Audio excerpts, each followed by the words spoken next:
미국 대통령이나 당선자가 뉴욕 증권거래소 NYSE를 방문한 사례는 매우 드뭅니다. 역사적으로 로널드 레이건은 1985년에 최초로 현직 대통령으로서 NYSE를 방문했으며 이후 조지 W 부시가 2007년에 깜짝 방문을 한 바 있는데요. 하지만 도널드 트럼프는 2024년 12월 당선인 신분으로 NYSE를 방문한 첫 사례로 기록되었습니다. 그는 미국 시사주간지 타임의 올해의 인물로 선정된 것을 기념하면서 개장종을 울리고 거래소를 둘러보며 미국 경제 회복과 성장을 위한 비전을 제시했는데요. 이 방문은 단순한 상징적 행보가 아니라 감세와 규제 완화를 통해 기업 환경을 개선하고 투자 유치를 촉진하려는 정책적 의지를 강조하는 자리였습니다. 그는 법인세를 최대 15%까지 낮추고 미국 내 제조업체와 중소기업들이 더 쉽게 성장할 수 있도록 정부 승인 절차를 간소화하겠다고 밝혔어요. 특히 미국에서 제품을 만들고 투자하는 기업들에게 전례 없는 혜택을 제공하겠다고 선언하며 내수 경제 활성화와 기업 경쟁력 강화를 약속했습니다. 트럼프의 발언은 중소형주 투자에 대한 관심을 높였는데요. 대표적인 중소형주 ETF인 IWM ETF와 VBR ETF는 이러한 정책 방향에 부합하는 투자 옵션으로 생각해 볼 수 있어요.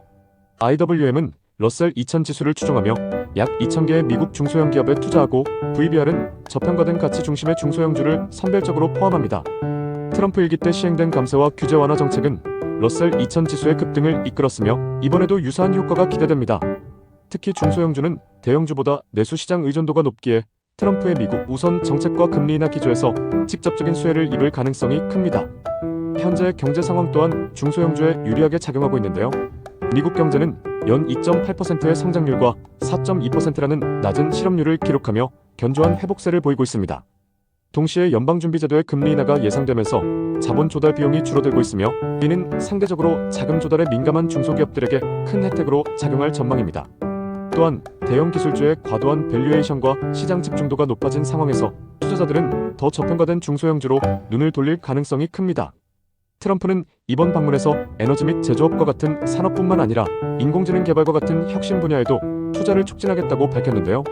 이는 중소형 기업들이 새로운 기술, 개발과 시장 확장에 적극적으로 나설 수 있는 환경을 조성할 것으로 보입니다.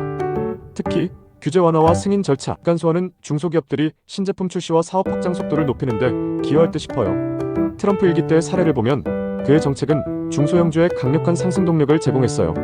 당시 법인세 인하와 규제 완화는 러셀 2000 지수의 급등으로 이어졌으며 중소기업들은 대형주보다 더 큰 이익 성장을 기록했어요.